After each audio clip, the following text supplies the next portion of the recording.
Bonjour et bienvenue si vous nous rejoignez pour cette nouvelle édition de Polémique en ce samedi 20 décembre. J'espère que je ne me trompe pas sur la date comme d'habitude. Là, aucune erreur n'est tolérée ce matin.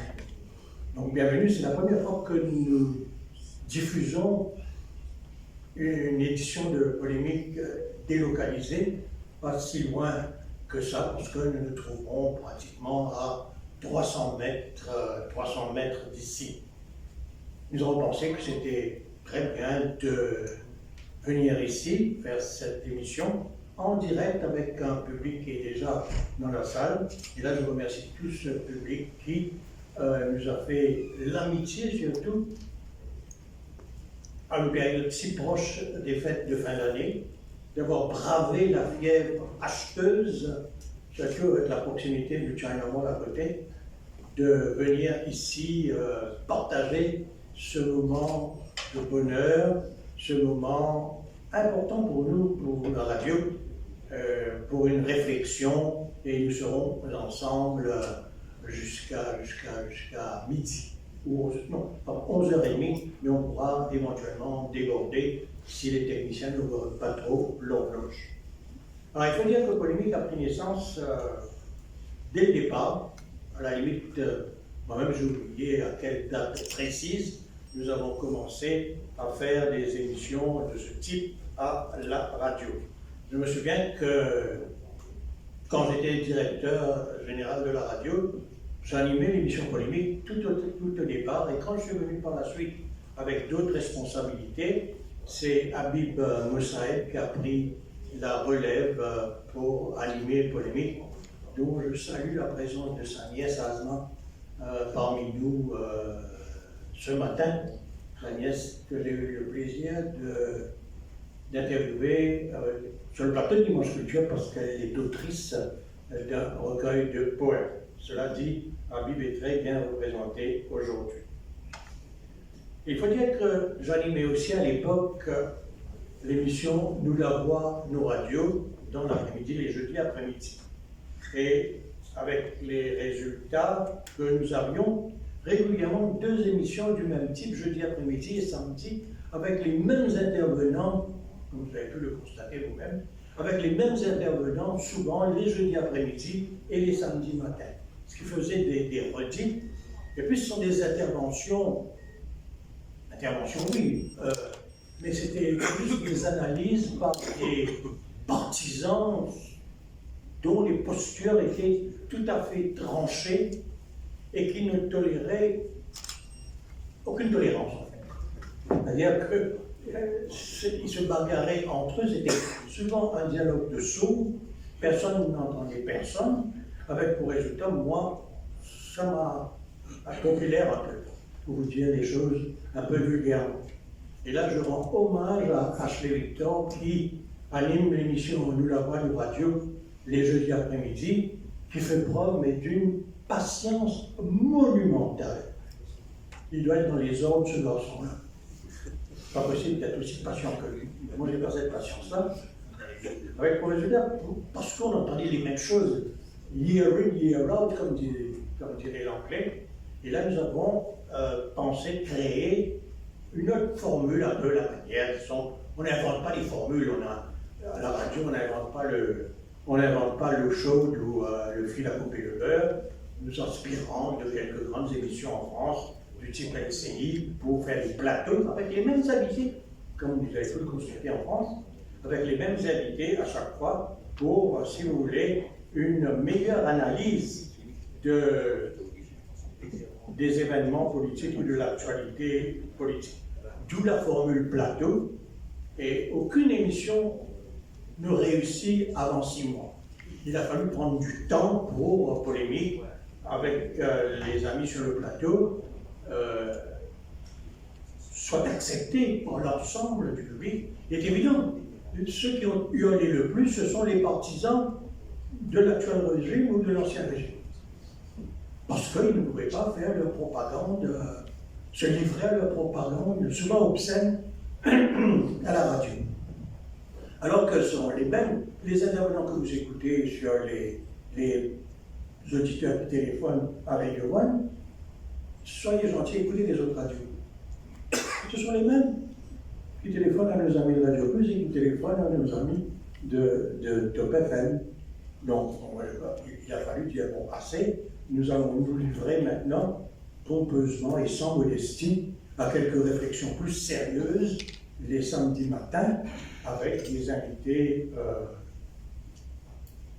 que vous connaissez très bien et dont la faculté d'analyse ne saurait qu'être mise en doute.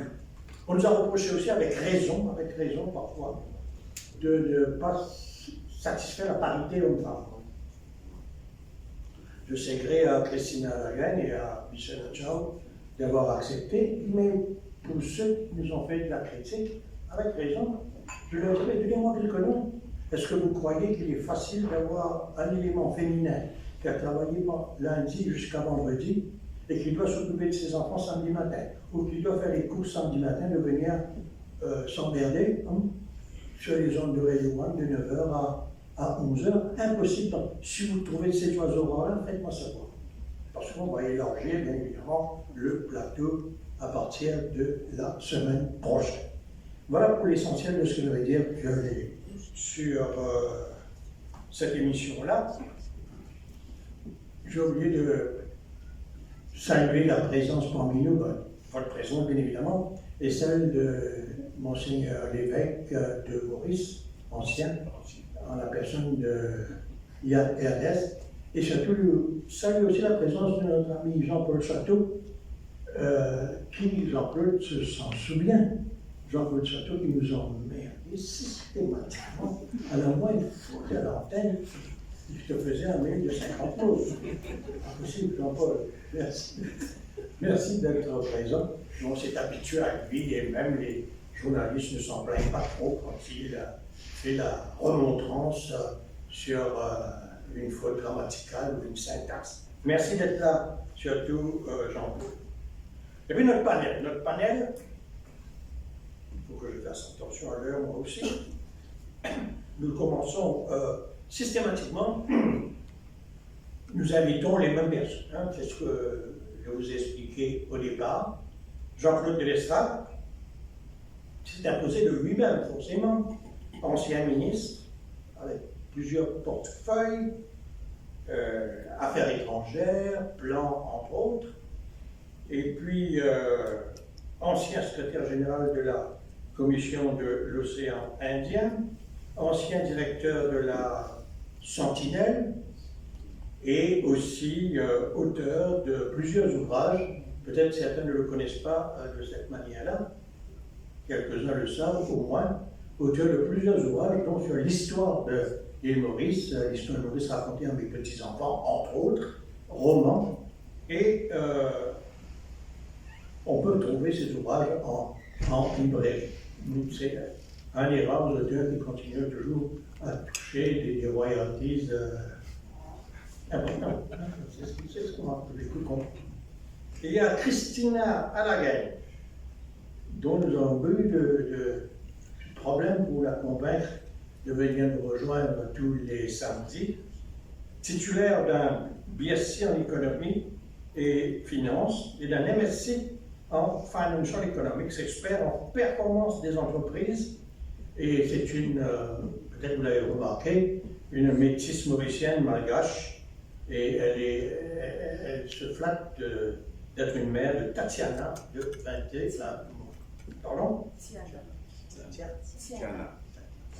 21 mois seulement, mais nous saluons sa présence.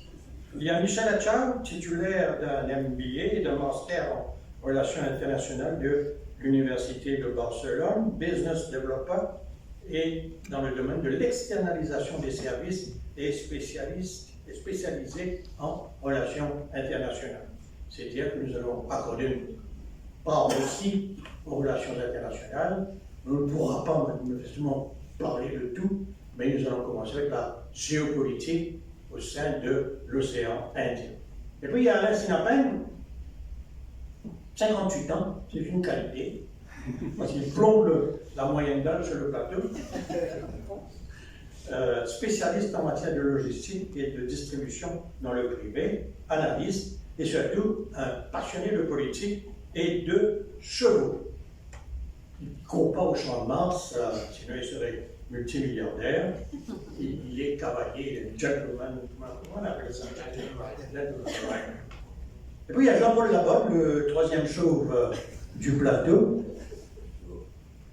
Jean-Paul Labonne, titulaire de 2 masters en finance appliquée et en administration internationale, et directeur régional Afrique et Moyen-Orient de la trésorerie de chez International, leader mondial dans le secteur médical et assurance. Alain Janot, podcaster d'un pénitent, on n'entend que lui sur Facebook. Moi, je ne l'écoute plus. Donc, même s'il dit des choses très très intéressantes. Passionné d'histoire et surtout un spécialiste de la sécurité routière pendant de nombreuses années. Il a d'ailleurs été président d'un comité qui avait été institué à cet égard. À ma droite, Ariston Dunsick, ancien journaliste de l'hebdomadaire Le Mal, qui compte de très très longues années dans le domaine du journaliste, a été aussi à l'Express avant, et auteur d'un brûlot sur les finances des Mauritius intitulé Crash, Atterrissage forcé. C'est le titre est bien trouvé. Si vous n'avez pas lu ce bouquin, vous aurez une idée de comment ça se passe à Air Mauritius. Ben voilà pour l'essentiel. Non, vous allez oublier. J'ai essayé de me faire discret. Ashwin Dwarka, notaire le jour et écrivain la nuit. Pas mal. Cette formule, c'est lui. Hein? Il a été à la London School of Economics et à Paris-Sorbonne. Il est devenu par la suite une référence dans le droit immobilier complexe et le conseil patrimonial international. Alors, ce qui est intéressant, l'autre aspect de son personnalité, un peu Dr. Jekyll et Mr. Hyde, il a obtenu le prix Jean Fanchette en 2013 avec son roman Le 9e passage. Alors, il se flatte d'avoir été élu par le prix Nobel de la littérature, M. Leclésio, qui a qualifié le roman de thriller philosophique. Philosophie, d'où mon penchant pour la philosophie. Ben voilà. Donc vous savez tout maintenant sur notre panel. Cette présentation finit, on est plus des grosses têtes que des grandes gueules. Oui, certainement. Voilà pour le panel. Nous allons maintenant passer aux thèmes sur lesquels nous allons plancher aujourd'hui, des thèmes qui relèvent de la chaude actualité. Alors je parle de la prestation de Marina Moulam sur Télé Plus mardi dernier, les guerres intestines à l'Assemblée législative et hors Parlement. Là j'entends ce matin quelques flèches qui ont été décochées par Paul Bélanger à l'intention de Hassan Djouman, oui. Moi, je n'ai pas écouté, donc quelqu'un m'a raconté tout ça. La compensation salariale à 635 roupies. Enfin, la démission de Sam Lotan, de la National Agency for Drug Control, et l'annonce de la dépénalisation par le Premier ministre, et la nomination de Kunal Naik, psychologue et addictologue. Et puis Melrose, on ne va pas laisser passer Melrose. Après les émeutes et la mort de Andy Seymour, un prisonnier, la semaine dernière, s'est fait sodomiser en prison et qui a provoqué, semble-t-il, après tout ça, la nomination d'une commission d'enquête de l'Amjamling. Et pas plus tard que ce matin j'ai appris ça à 3 h du matin, la découverte de la prison de Beaubassin de la drogue estimée à une valeur de 700 000 roupies à 1,5 million de roupies. C'est-à-dire que si vous voulez faire l'acquisition de la drogue, allez en prison. C'est plus sûr, c'est là on peut s'apprivoiser. Les prisons, depuis l'époque de Michel Foucault, sont considérées plus comme une université de la récidive que d'une institution correctionnelle. Et puis nous allons revenir sur les thèmes régaliens. Et puis, pourquoi ne pas parler, on aura l'occasion d'en parler, l'ouverture du China Mall, la fièvre acheteuse, le consumérisme selon Alain Janot. Voilà pour l'essentiel. Nous n'allons pas tarder Parce qu'il commence à faire chaud dans la salle, avant même que les débats ne commencent. Nous allons passer la parole à Jean-Claude Plestin pour nous résumer son ressenti après la performance, après l'entretien de David Ramboula, le Premier ministre, sur le plateau de Téléplus. Jean-Claude. Merci, Philippe. Je vais me répéter pour ceux qui ont peut-être entendu de notre émission.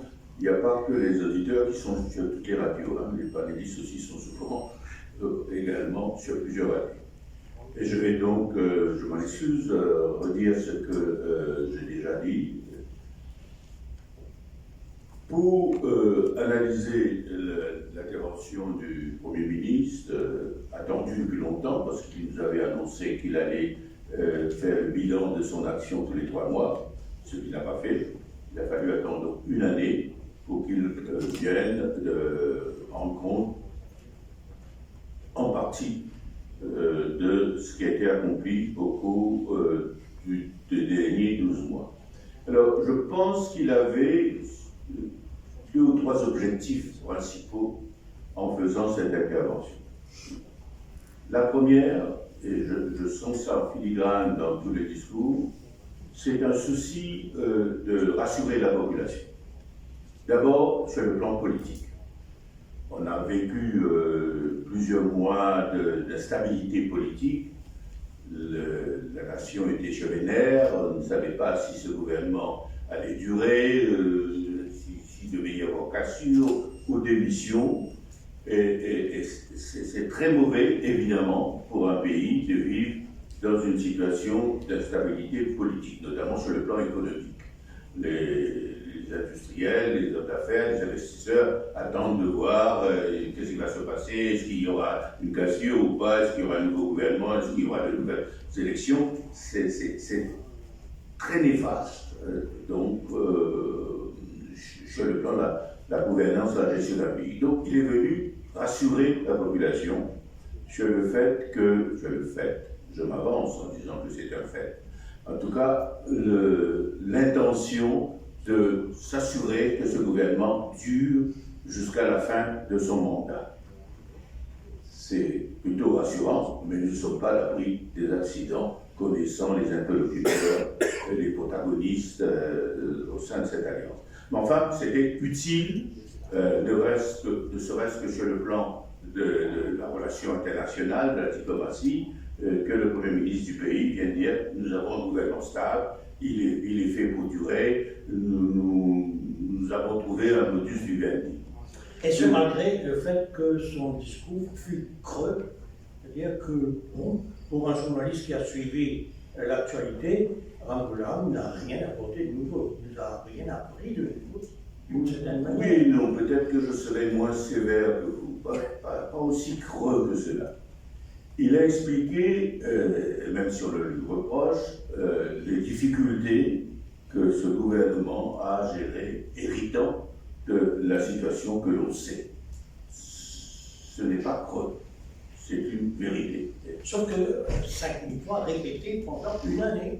Pour la première année, je ne suis pas surpris que ce soit le cas. Parce qu'il se heurte encore, chaque mois, à chaque nouvelle décision, à cet héritage. Ce n'est pas terminé. Et ce n'est pas aussi simple que ça. Sur plusieurs plans. Sur le plan économique, bien entendu, sur le plan budgétaire, même sur le plan de l'administration publique. Ce que le gouvernement a hérité, les gens qui sont aujourd'hui à la tête des ministères, et qui, dans certains cas, sont là pour durer, parce qu'il n'est pas facile de se débarrasser d'eux, c'est un souci, ça reste un souci, et ça restera un souci pendant longtemps. Ça embête les journalistes et la population d'entendre parler de cet héritage, mais c'est réel. Et ça pèse encore chaque fois. Sauf, je vous l'accorde, il ne pourra pas éternellement se dédouaner en disant, parce qu'à un moment donné, on lui dira, oui, mais vous êtes là depuis X temps, maintenant c'est à vous de remplir la caisse et arrêter de nous emmerder avec la caisse vide. C'est un fait. Et deuxièmement, il a quand même annoncé, il a dit que son gouvernement est au travail, il a cité quelques exemples des projets de loi Alors, la population est impatiente, on peut comprendre, mais beaucoup des changements proposés prennent du temps. Quand ils veulent vraiment opérer ces changements. Cela dit, je fais différence entre les changements qu'ils essayent d'apporter véritablement et une partie de reniement du programme. Moi, ce qui me gêne le plus, et c'est ça où je sens une contradiction ou un fossé entre la parole et l'action, et c'est capital, ça va déterminer la qualité de notre avenir, la question des nominations dans les institutions publiques. Alors, vous avez été à l'intérieur, vous avez été dans le ventre du monstre à un certain moment. Donc, comment expliquer cette incapacité à nommer les bonnes personnes aux bonnes places? Deux raisons fondamentales, le clientélisme et le communalisme. Ce sont les deux critères essentiels qui aujourd'hui encore, malgré les discours sur la méritocratie, sur la transparence, ce sont les deux principaux critères qui président à la nomination de beaucoup de gens à la tête de nos institutions. Mais il y a eu quelques bonnes nominations. Il y a eu quelques bonnes, bien sûr. Alors, c'est ça, il y a un pas dans la bonne direction et puis deux pas en arrière. Et on revient aux mêmes pratiques du passé. Ce qui donne le sentiment que rien n'avance véritablement. En tout cas, ce qui avance péniblement, parce que nous sommes encore trop prisonniers de ça. Et de la tête du plus haut de l'État jusqu'au plus petit. Sur ce plan-là, peu de choses ont changé depuis l'arrivée de ce gouvernement. Voilà, il est 9h29 sur les ondes de Radio One. Nous êtes en plein cœur de l'émission Polémique et nous allons marquer une petite pause pour revenir tout de suite au Siagus, au Labourdonnais, tout de suite après. On reprend sur ce volet politique avec l'entretien que Nabil Razam a donné à notre confrère, les confrères de la Labourdonnais. Aris, il faut prendre le micro. Aris, j'ai un problème avec lui. Moi, je rejoins ce que Jean-Claude a livré comme analyse, et sauf pour moi de ressortir encore une fois que Rangoulême commet la même erreur que le MSN a commis à Montpellier, c'est-à-dire répéter à nauséam l'héritage qu'on a reçu et l'héritage très doux. Donc, je ne pense pas que ça va aider à nous tirer du bourbier économique. Il faut se mettre à l'ouvrage et ne pas continuer à blâmer l'ancien régime, parce que moi je pense qu'en sanctionnant l'ancien régime, l'électorat a déjà commencé à livrer son éthique. Donc ça ne sert à rien à revenir à deuxième sur ça. Et une chose que j'ai remarqué à deux reprises, Rangoulême a évoqué le cas de séquestration des deux cadres de Dufry dans un appartement à Cap-Port. Moi, je me pose la question, il est aujourd'hui le Premier ministre et le ministre de l'Intérieur, qu'attend-il pour diligenter une enquête sur cette affaire? Une année après, vous êtes encore en train de nous annoncer ça, alors que vous avez le moyen, justement, de décider cette affaire et de faire diligenter une enquête. Mais cela dit, moi, j'ai également. Moi aussi, je suis d'accord avec Jean-Claude quand il dit qu'on devait communiquer plus souvent avec la population. Il avait promis à chaque 3 mois, il y aurait, je crois, bien une revue de l'état de l'économie même, donc un rapport. Et ça va être produit jusqu'à maintenant. Il y a eu un communiqué aussi à cet effet. Bon, voilà, il a livré maintenant ses commentaires. Donc, on va voir un peu plus de ce qui va se passer. Alors, moi, je me suis retenu cette affaire de la réforme électorale où il a déjà annoncé qu'il y a une divergence entre lui et son partenaire. Et moi, je pense qu'on devra surveiller ça l'année prochaine, parce que je pense qu'il y aura beaucoup d'étincelles dans cette affaire de réforme. Alors, on va clore sur le chapitre en blanc, peut-être rapidement, Majmeni. Oui, j'interviendrai sur le sujet des nominations que vous avez évoqué un petit peu plus tôt. Et c'est-à-dire, vous avez laissé croire que le Premier ministre faisait un choix actif de nommer des personnes de telle ou telle communauté ou telle caste. et que c'était ça qui prenait du temps ou qui bloquait les nominations.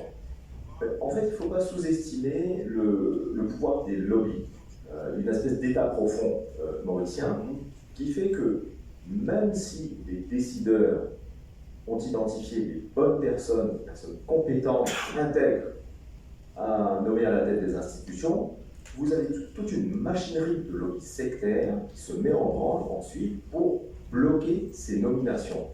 Et ça, c'est un énorme caillou dans l'engrenage du fonctionnement démocratique mauricien. Voilà. Après, maintenant, on passe rapidement à l'autre sujet, les guerres intestines. On en a parlé Mais longuement. les lobbies ne sont pas les décideurs.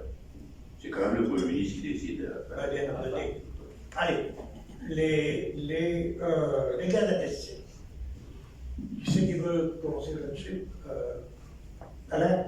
Moi, je remarque qu'en 2025, ce gouvernement avait beaucoup de temps, beaucoup d'énergie ont été convergées vers les guerres intestines, entre principalement des membres du Canada et les membres du Parti travailliste, et qu'on a accumulé un retard vraiment important dans le développement du pays.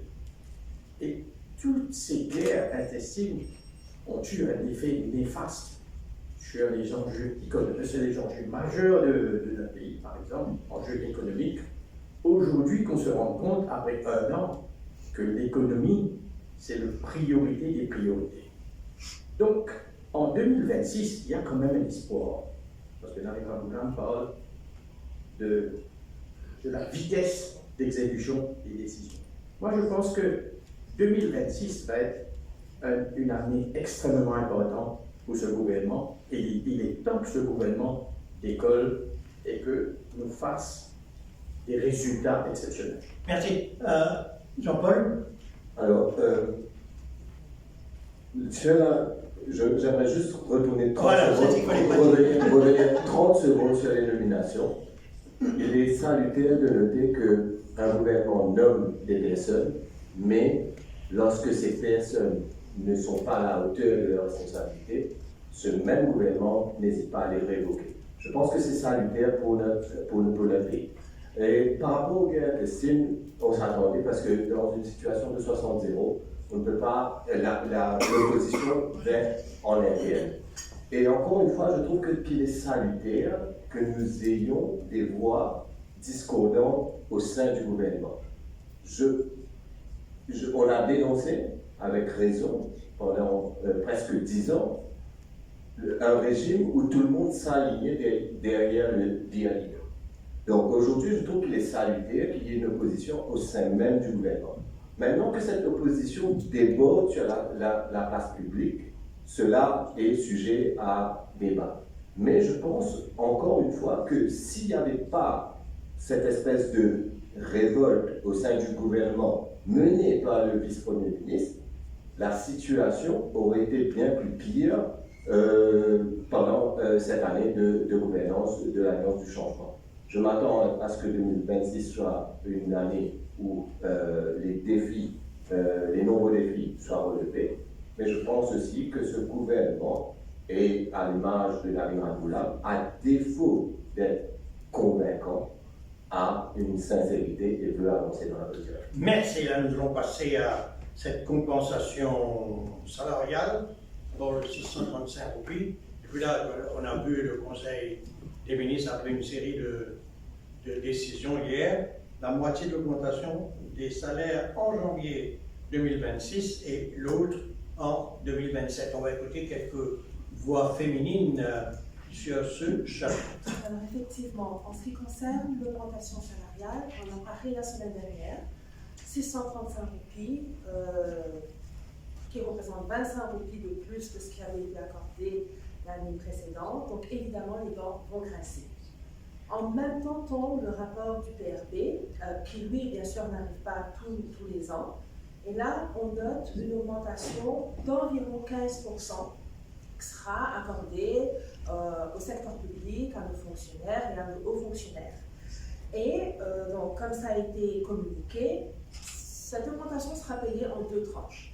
50% à partir de janvier 2026 et puis la totalité en 2027. Non, ça nous emmène à une situation où on se demande, premièrement, d'où cet argent va venir. Puisque sur le dernier budget, la somme qui a été allouée pour le VRP équivaut à 5 milliards de roupies. Ce qui fait quand même qu'il faudra réussir à approuver d'une manière ou d'une autre, et souvent ça passe par les taxes, le montant de 10 milliards de roupies, qui représenterait cette augmentation de 15%. Et puis vient ensuite une question peut-être un peu plus éthique, sachant que cette augmentation concerne aussi les ministres et les députés.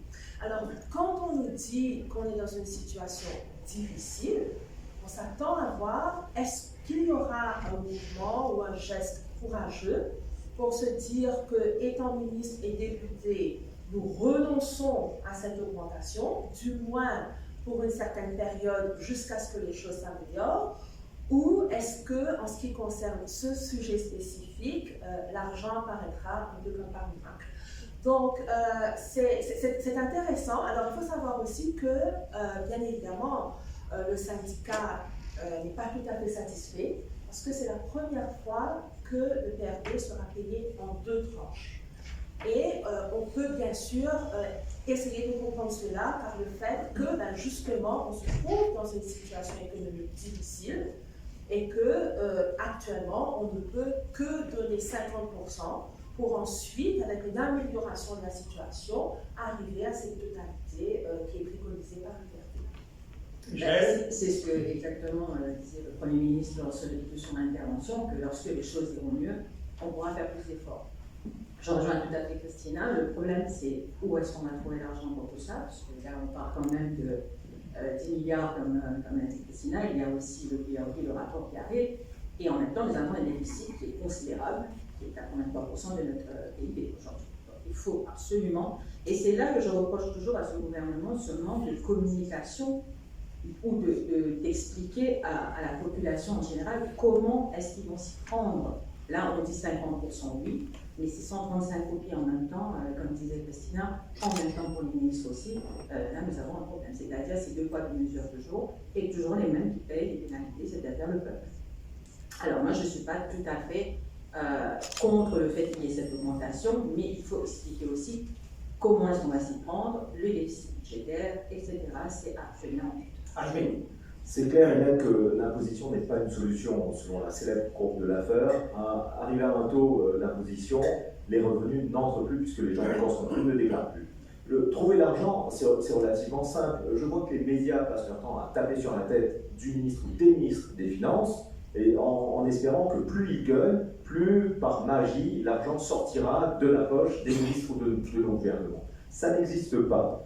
Où trouver cet argent? Certainement pas dans l'impôt, c'est pas non plus dans la réduction des dépenses publiques, puisqu'on est déjà au maximum.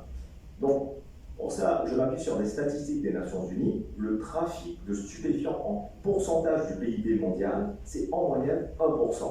Le PIB mauricien, c'est 17 milliards de dollars, donc approximativement pas loin de 800 milliards de roupies. 1%, c'est 8 milliards de roupies.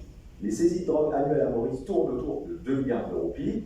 On estime que c'est la partie émergée de l'iceberg. Le reste doit environ 10 à 20 milliards de roupies. Donc on est dans une fourchette de trafic de stupéfiants qui est au minimum de 8 milliards et au maximum de 20 milliards par an. Voilà l'argent sale qui circule au minimum dans ce pays. On récupère cet argent sale, on vous finance vos retraites à 60 ans et on vous finance également le PRD avec effet rétroactif à nos gouvernants de décider et aussi à nos autorités de décider ce qu'elles veulent faire, si elles veulent aller trouver l'argent là où il est caché, ou si on veut continuer à se contempler le nombril en espérant que l'argent va tomber du ciel. Voilà ce qui me permet de rebondir, et ce n'était pas prévu du tout, pour parler de la démission de notre ami Samantha, de la National Agency for Drug Control, et dans le même souffle, l'annonce de la dépénalisation par le Premier ministre, justement, à l'Assemblée nationale, et pour terminer avec la nomination de Kunal Naik, qui est on me dit, un psychologue et un addictologue très respecté dans le milieu de par le combat qu'il a mené jusqu'ici. Pour ceux qui connaissent le milieu de la drogue ou le milieu des des narcotrafiquants, on estime que ça, c'est une excellente nomination. On n'a pas mené campagne contre Sam Le Tan. Si. Sam Le Tan fait partie. Personne sur ce plateau n'avait jamais fait. Sam Le Tan fait partie des incompétents que nous avons toujours dénoncés. Et Dieu sait si c'est mon ami. Il n'est pas plus votre ami que le mien. Nous avons milité ensemble dans les années 60, 70 au sein du MMM. Pour vous dire à quel point nous sommes très proches, mais sauf qu'il a été complètement dépassé par les événements. Vous ne vous êtes pas opposé à lui, vous vous êtes opposé à ses idées. Ah, c'est bien évidemment. On ne peut pas mener un combat contre la drogue sur une base idéologique et religieuse. D'où mon agacement, plus que mon agacement, à son égard. Alain? D'abord, il faut dire qu'il faut reconnaître que Sam Le Tan est une personne intègre et honnête. Personne n'a mis ça. Personne n'a mis en cause ces deux qualités. Sauf que nous avons vu que les déclarations de Sam Le Tan n'étaient pas appropriées. Par exemple, ils invoquent au Canada pour dépénaliser la drogue, légalise la drogue, etc. C'est beaucoup plus les déclarations et l'inaction de Sam Le Tan qui nous a fait sortir de notre zone de confort sur la question de la drogue pour dénoncer sa compétence. Il y a aussi l'absence, ce qui est plus important dans le combat contre la drogue, c'est le dialogue. Pendant son mandat de quelques mois, Sam Le Tan n'a pas montré de volonté d'avoir un dialogue avec tous les stakeholders. Donc, je pense que cette absence de dialogue a été le point le plus important qu'a fait le Premier ministre prendre cette décision parce que sa conviction personnelle l'empêchait d'avoir ce dialogue avec la société civile. Donc, nous pensons que nous avons fait un bon travail en dénonçant d'abord ces déclarations et sa façon de faire. La drogue, c'est un combat, très beau combat. En 2026, on va devoir prendre cet aspect très au sérieux et on espère que M. Naïk, qui est fraîchement nommé à la tête de comment ça s'appelle cette National Agency for Drug Control. Sera la personne, the right man in the right place. On verra en 2026. Je ne suis absolument pas persuadé de ça. Je pense qu'en réalité, M. Naïk a à peu près le même profil que Sam Le Tan. Ce sont des travailleurs sociaux qui essayent de répondre aux problèmes de gens qui sont déjà drogués.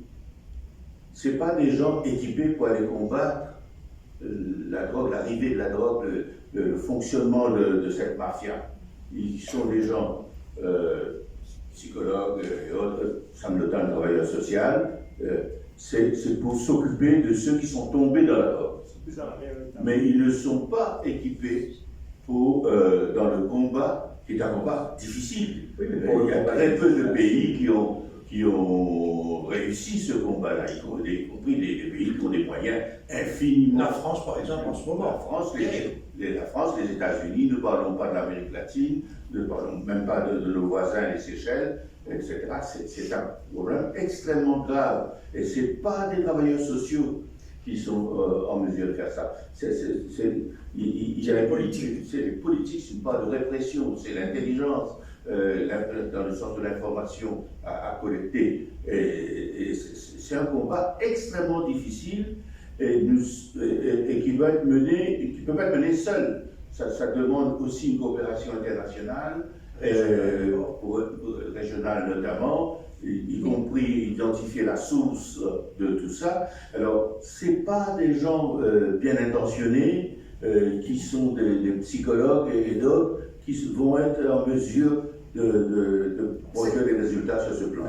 Allez, on laisse Alain. Juste rapidement, la création de cette agence, l'agence avait pour but de justement faire une coordination entre les différents services, y compris les services de police et juridiques, politique, etc. Donc aujourd'hui, ce qu'on peut reprocher à Sam Le Tan, c'est qu'on a entendu parler que de Sam Le Tan et pas de cette coordination, ce plan qui était destiné à l'origine à la création de cette agence. Alain Jadot. Dans cette affaire de drogue, il ne faut pas perdre de vue l'objectif. L'objectif, c'est quoi? L'objectif, c'est réduire les risques. L'objectif, c'est le contrôle de la toxicomanie, c'est le combat contre la toxicomanie.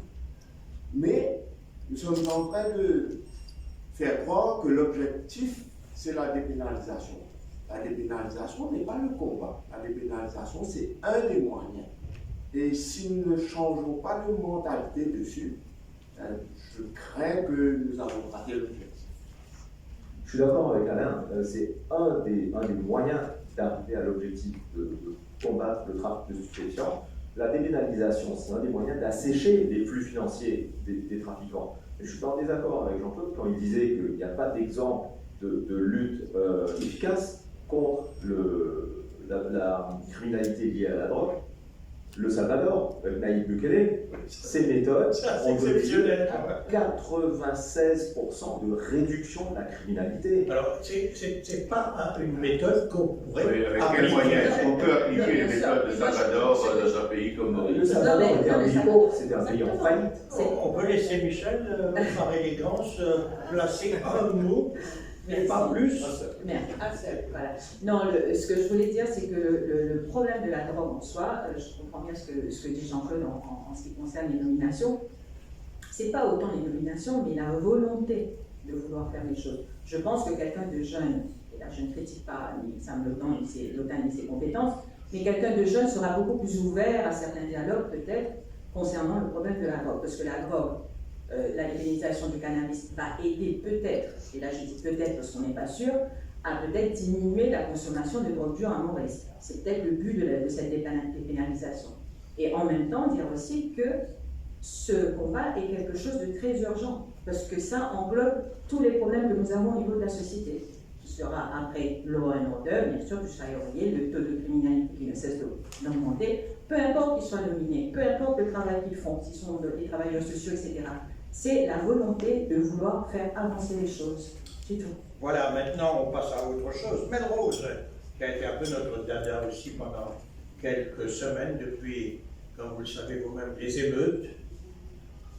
Incroyable, on a eu l'intervention de la Commission des droits de l'homme, et puis il y a eu la mort de ce jeune garçon, et puis là, ce cas de sodomisation qu'il y a eu la semaine dernière, et là, à partir de ce matin, plus d'1 million de drogues retrouvées, de valeur retrouvées à la prison centrale de Beaubassin. Et M. Djokou dit que c'est normal. J'espère que la commission d'enquête va établir quelle vérité? La vérité de son incompétence? C'est ça qu'on est en train de lui faire avaler. Et ceux qui nous accusent de faire du Djoko-bashing. Non, pas de Djoko-bashing, de complaisance à l'égard de quelques institutions. On n'a qu'à nous écouter, je sais pas, sans rendre compte que nous n'y allons pas de toute la cuillère. Hein? On a critiqué M. Djokou, qui est seul responsable des prisons. Et lui se dégage de toute responsabilité en pratiquant quelques suspensions ici et là pour dire que tout va bien. Alors ces pourris qui étaient à Melrose, ils sont maintenant à Beaubassin. Il ne s'agit pas que de la responsabilité de Djokou. Il s'agit aussi de la responsabilité de Nabil Ramboula. Et la dégradation de l'aspect sécuritaire et aussi de la responsabilité de Nabil Ramboula. Nabil Ramboula, on parlait de nomination un peu plus tôt, si M. Djokou ne fait pas l'affaire, il doit le révoquer, tout simplement. Je ne sais pas si on peut se permettre, nous, d'avoir une prison à la Cicotte, par exemple, parce que cela impliquerait beaucoup de choses pour le pays. Mais j'estime, moi, que cette situation sécuritaire, c'est la perception, je pense, que de toute la population, s'est dégradée durant cette année. Et les mesures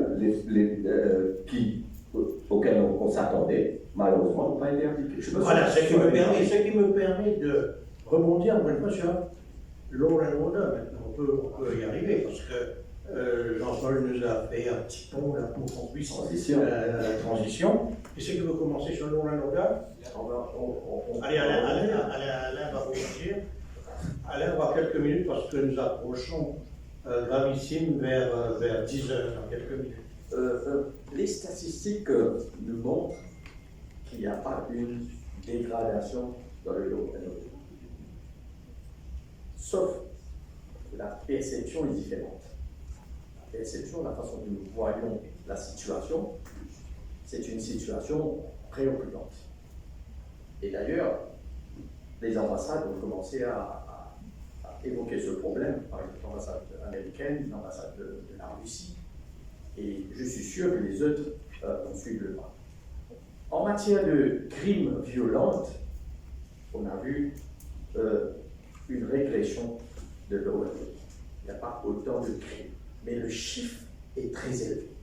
C'est un chiffre qui nous préoccupe, et si rien n'est fait, les petites délinquances qu'évoque principalement l'ambassade américaine et la Russie contre les étrangers, ces petites délinquances vont devenir très graves. Donc, il est important qu'on règle ce problème de law and order en 2026 parce que ça a un impact sur notre pilier économique qui est à peu près 25% à 30% de notre gross domestic product. Donc, c'est important qu'on protège ce pilier qui est le tourisme. Voilà, on reprendra après. De toute manière, Alain réclame avec beaucoup d'insistance la parole. Je ne voudrais pas contredire mon ami Alain. Mais s'il faut pour ça. Mais je pense que les ambassades, pour tirer un communiqué, ne se basent pas sur les perceptions. Ils ont quand même un certain équilibre entre la perception et la réalité. Ça, c'est une chose. Deuxième chose, si vous regardez le classement de Maurice dans le bonheur national brut, vous allez voir que Maurice est 78e sur 191 pays, ce qui n'est pas très élogieux pour lui. Et dans le bonheur national brut, il se sert de 5 critères. Un critère, c'est la confiance et aussi la sécurité. Si vous regardez ces deux critères-là, vous allez voir que ça laisse beaucoup à désirer. Donc, il ne faudrait pas relativiser cette chose-là parce que le law and order, c'est très important pour le fonctionnement. Voilà, il est 9h59 sur les ondes de Radio One. Nous allons marquer une pause. Il est 10h11 sur les ondes de Radio One. Bonjour et bienvenue si vous nous rejoignez pour cette partie de polémique que nous avons commencé il y a 9h. Et nous serons ensemble jusqu'à 11h30 avec une autre pause à 10h30 et à 11h de pause publicitaire et le flash pour les informations. Nous étions à ce moment, avant 10h, sur le thème Law and Order. Et on a commencé à analyser le phénomène. Je laisse la parole à Aristotle Singh qui avait commencé avant 10h. Je voulais justement revenir sur cette affaire de prison. Et on parlait beaucoup de Djokou, comme vous le savez, les autres ont été quand même sortis. Mais moi, si je viens d'écouter les propos de Ramboula sur Plus, je pense que le jour de Djokou à la tête des prisons sont comptés. Parce que Ramboula a déjà lancé, c'est quelqu'un qui a dit qu'il est beaucoup plus un policier qu'un officier de prison. Donc moi, je pense que Ramboula a déjà mis en chantier maintenant en mouvement le remplacement de Djokou à la tête des prisons. Mais moi, je pose la question. C'est une bonne nouvelle de la matinée. Je me pose une question sur ce plateau. Est-ce que le remplacement de Djokou, le simple remplacement de Djokou, va régler les problèmes de Djokou? Donc, moi, je pense que c'est. Ah ben voilà, c'est bon. On lui arrache le micro et c'est bien. Sinon, c'est Michel. Comme on regarde. She didn't catch my eye. C'est comme le speaker. Non. On laisse Michel et puis on revient sur. Pour revenir Sur la caméléon de Madagascar. Pour revenir après, tu veux terminer. Je peux terminer sur ce que ça fait de prison pour te poser la question pourquoi on ne peut pas revenir Jean Bruno, qui a été déjà commissaire de prison, au lieu de l'envoyer à la discipline pour ce service commission du siège actuellement. Donc peut-être on peut considérer. Oui, d'autant plus qu'il est assez jeune, Jean Bruno. Il connaît bien. Il est plus jeune que moi. Alors, pour revenir au problème de law and order, justement, moi, ce qui m'a interpellé, là, on revient à cette intervention du Premier ministre lorsqu'il a été sur le plateau, c'est que lui-même, il a été conscient et il a avoué qu'il y a un problème au sein de la police. C'est-à-dire que c'est tellement gangréné, le système intérieur, qu'il ne sait pas quoi faire lui-même et qu'il ne peut pas remplacer toute la police. Donc, si un gouvernement ne sait pas quoi faire de ses autorités, on va où? On fait quoi? C'est nous qui allons régler le problème? Alors, je sais, vous savez à quel point je suis sévère vis-à-vis de la police et de Ramboulane en tant que ministre de l'Intérieur. Mais quand on a un policier, la semaine dernière ou la semaine d'avant, avec un couteau, menaçant un employé à une station-service, l'a menacé avec son couteau, le tuer, et qui revient par la suite avec son uniforme de police pour faire l'enquête sur lui-même. Ben voilà. C'est ubuesque. Mais voilà, donc nous avons le même problème avec un commissaire de police non existant, on va le dire de cette façon, et un commissaire de prison, ben, là on apprend, là, et c'est une très bonne nouvelle que peut-être il va être remplacé, mais il est temps de remettre de l'ordre parce que la population, justement, nous n'en pouvons plus. Alors, Philippe, ce que je voulais dire, c'est que le problème de law and order auquel on assiste aujourd'hui est intimement lié au problème de drogue auquel fait face notre société. Donc, pour en revenir à la nomination de M. Naek, bien sûr, on lui souhaite le meilleur, mais sa simple nomination ne suffira pas à faire que les choses s'améliorent. Il faut une vraie politique sincère vis-à-vis de comment on va traiter le problème de drogue, parce que dans ce problème-là aussi, il y a beaucoup de lobbies. Il ne faut pas qu'on soit naïf par rapport à ce qui se passe dans notre pays. Ensuite, le problème carcéral. Qui a peur de la prison aujourd'hui? Parce qu'aujourd'hui, il y a tout un mélange. Oui, certes, bien sûr, mais il y a aussi une réforme qui est nécessaire par rapport à notre système pénal, par rapport à notre système carcéral. On attend d'innocents qui sont en prison parce qu'ils attendent simplement que leur cas soit entendu. Et donc, pendant qu'ils sont exposés à la prison, comme Ashley l'a dit tout à l'heure, la prison c'est la meilleure université qui puisse exister pour apprendre tout ce qu'il ne faut pas apprendre. Et donc, il me semble que les actions qui sont mises en place sont assez décousues par rapport à les moyens qu'on s'offre pour vraiment adresser sur le fond les problèmes sociétals auxquels nous faisons face, et donc qui inclut la situation de la drogue et la situation du law and order. Mais ce n'est pas qu'une question de problèmes sociétaux.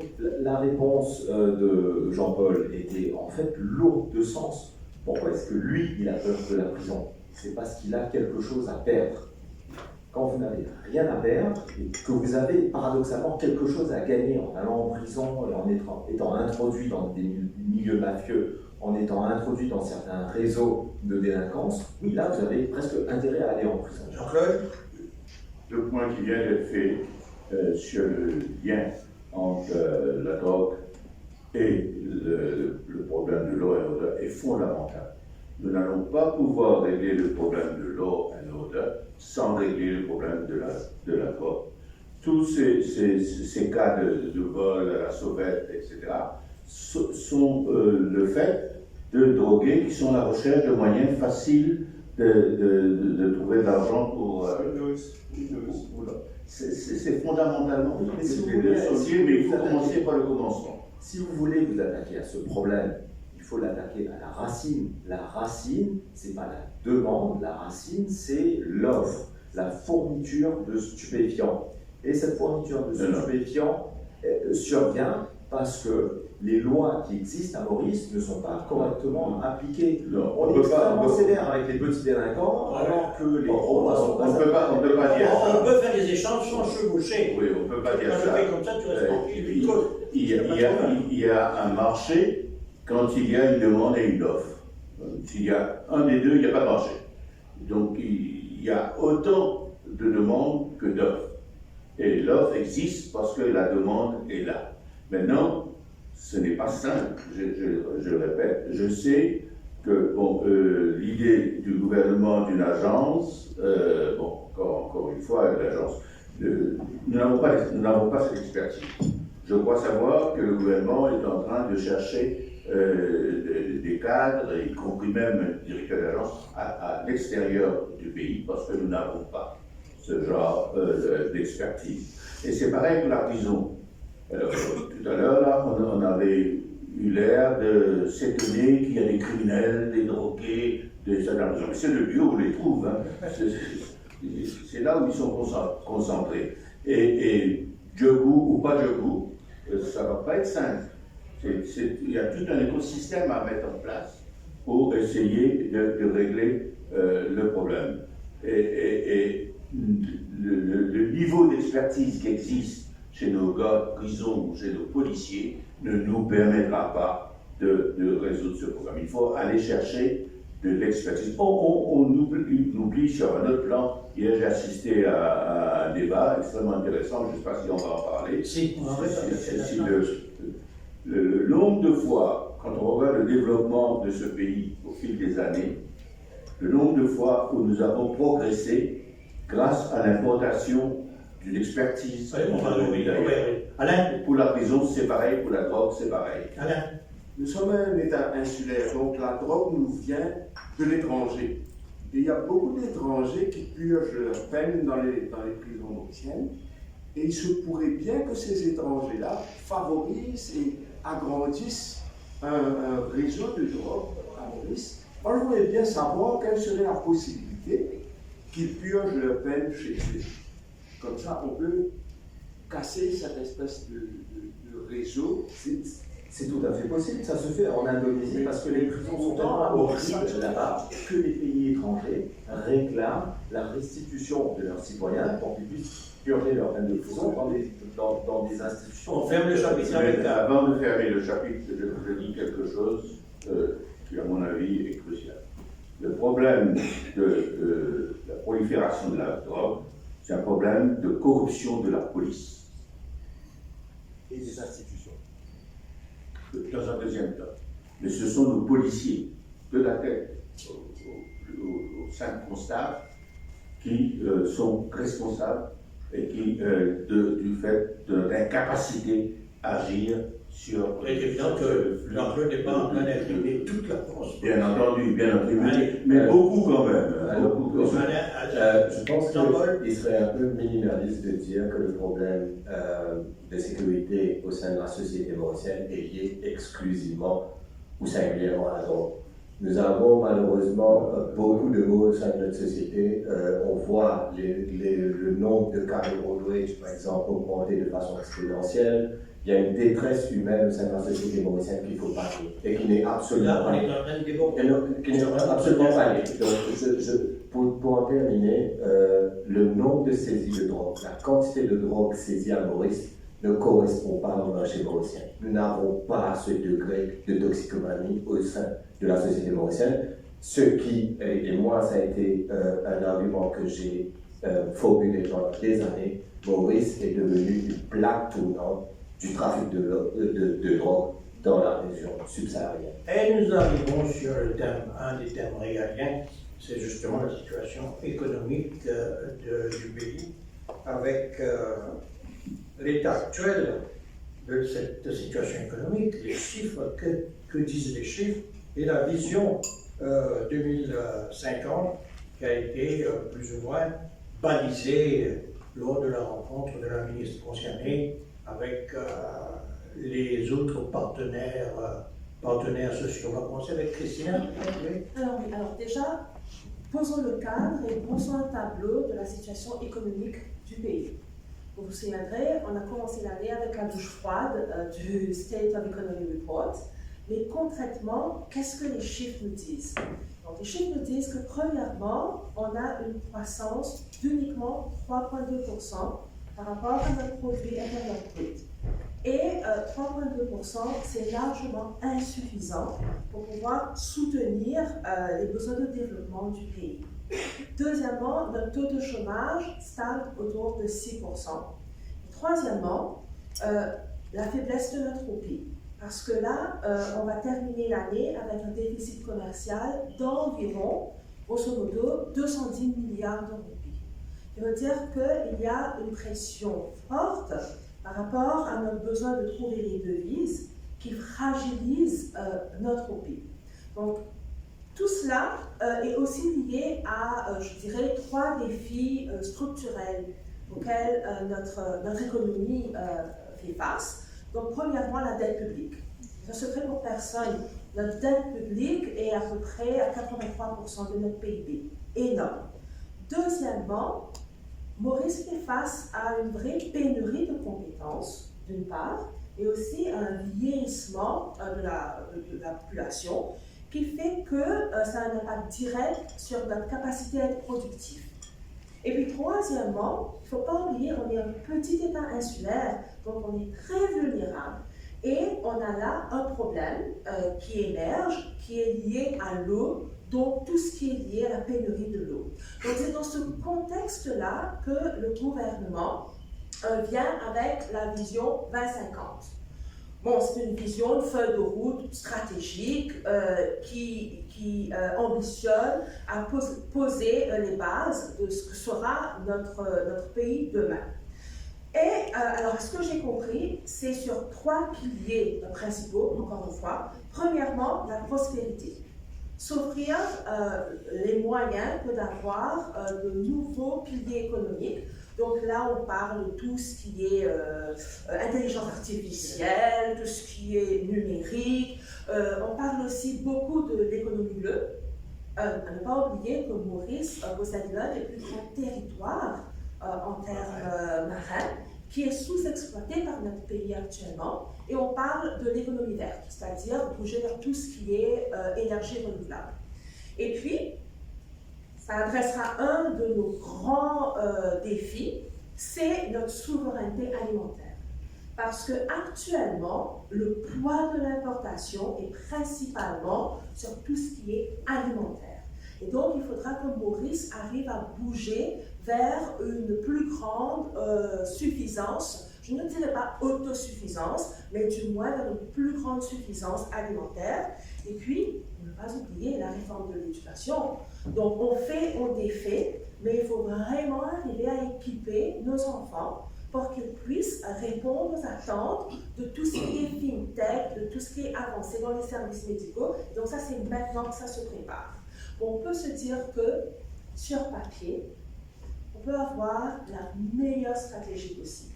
On peut avoir la meilleure vision possible, mais ce qu'il faut là concrètement pour l'île Maurice, c'est une feuille d'action et une implémentation. Et il faut aussi créer les conditions qui vont nous permettre de réussir cette transition économique, notamment. On lutte encore avec un problème d'inclusion. C'est-à-dire que dans tout ce qu'on pense, le progrès ne peut pas être le progrès que pour certains et ne pas inclure toutes les composantes de la société. Donc, la partie équitable de notre développement économique. Et puis, il est aussi important que, je reviens à cela parce que pour moi c'est fondamental, on a une société qui est rongée par la drogue. Et donc, une société rongée par la drogue, je suis désolée, mais on ne pourra pas accomplir nos ambitions avec une nation de zombies. Donc, c'est vraiment crucial que d'adresser cela. Et puis, bien évidemment, à mon sens, la méritocratie. Parce que tant qu'on va fonctionner dans un univers de copinage et de réseautage, on ne va pas pouvoir être aussi compétitif qu'on devrait l'être.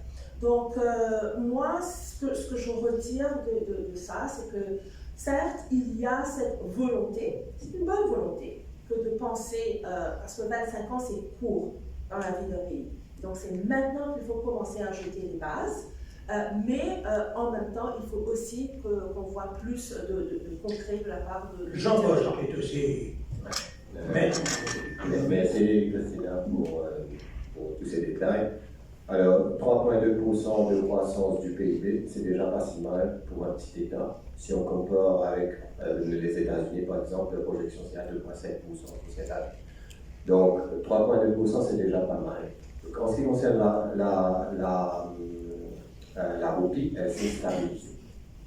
On n'est pas au niveau qu'on voudrait l'être, mais la roupie s'est stabilisée. Donc, il y a un influx. La croissance elle-même, elle est cette année plus saine parce qu'elle n'est pas dirigée ou motivée par le secteur de la construction. Nous savons que la croissance avait été dopée les années précédentes par le secteur de la construction. Pourquoi? Parce que le gouvernement s'était engagé dans un chemin de dette publique. Voilà, donc il boostait la croissance de façon artificielle. On y reviendra bien évidemment.